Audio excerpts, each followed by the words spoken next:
এবার চলে এসেছি নতুন রেসিপি নিয়ে, চিংড়ি বাটা দিয়ে পটল। প্রথম থেকে শেষ পর্যন্ত রেসিপিটা দেখবেন, খুব ভালো লাগবে। তাহলে চলুন, সময় নষ্ট করব না, রেসিপিটা শুরু করে দিই। কড়ার মধ্যে তেল দিয়ে দিচ্ছি, তেলটাও খুব ভালো গরম করে নিয়েছি। এবার নুন আর হলুদ মাখানো চিংড়ি মাছটাও ভেজে নেব। খুব বেশি ভাজবো না, হালকা করেই ভাজতে হবে।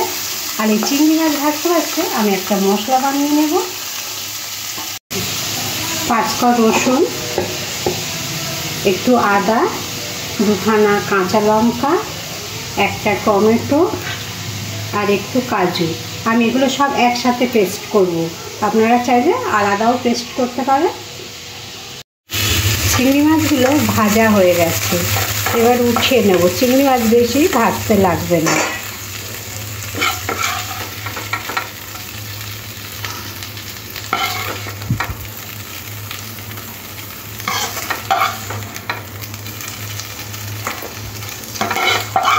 এবার চিংড়ি মাছটা ঠান্ডা করে ভালো করে মিক্সিতে পেস্ট করে নেব, বা শিলেও বেটে নিতে পারে। এবার কড়ার মধ্যে আরেকটু তেল দিয়ে দেব। তেলের মধ্যে পটলগুলো দিয়ে দিয়েছি। এখানে আমি 7খানা পটল খুব ভালো করে ছাড়িয়ে মাঝখান থেকে 2 টুকরো করে নিয়েছি। এই পটলগুলো একটু লাল লাল করে ভেজে নেব।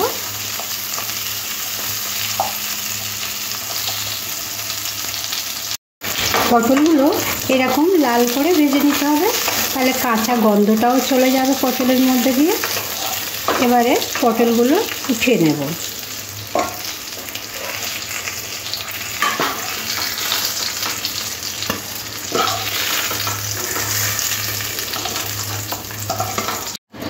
এবার গোটা গরম মশলা, একটা শুকনো লঙ্কা ফোড়ন দিয়ে দিলাম।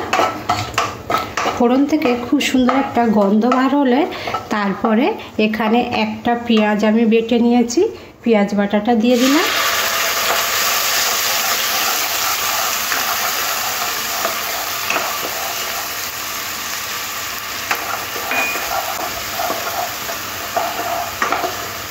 পেঁয়াজ বাটাটা ভাজতে ভাজতে যে মশলাটা বানিয়ে নিয়েছিলাম সেই মশলাটা দিয়ে দেব।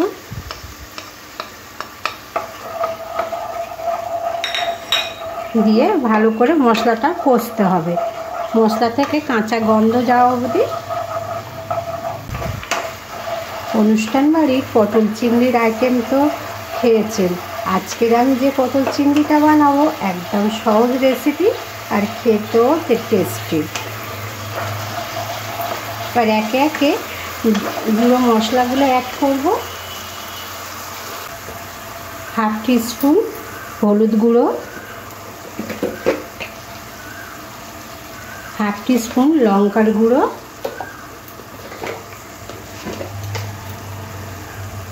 ধনের গুঁড়ো 1/2 টিস্পুন,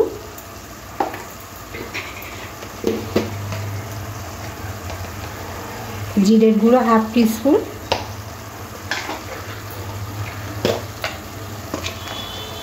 আর কালারের জন্য একটু কাশ্মীরি লঙ্কার গুঁড়ো। একটু জল দিয়ে মশলাটাকে খুব ভালো করে কষতে হবে।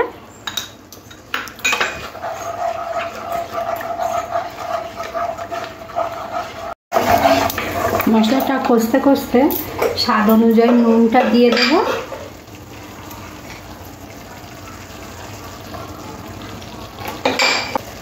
আর অল্প একটু চিনি।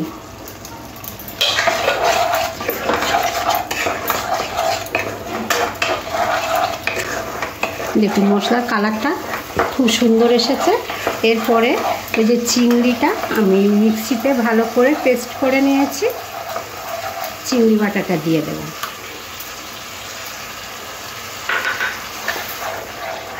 চিংড়ি বাটাটা মশলার সাথে ভালো করে কষে নিতে হবে।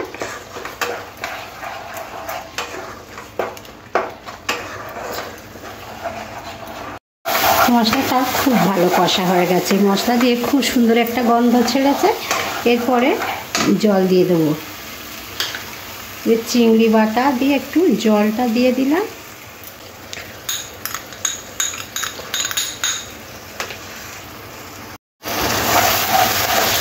একদম সহজ রেসিপি। এবারে জল দিয়ে দেব।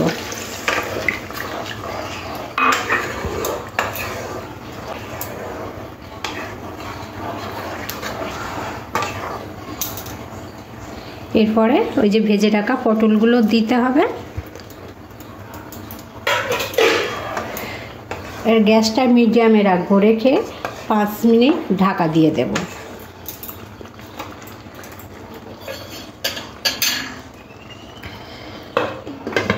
5 মিনিট পরে ঢাকাটা উঠিয়ে নেব।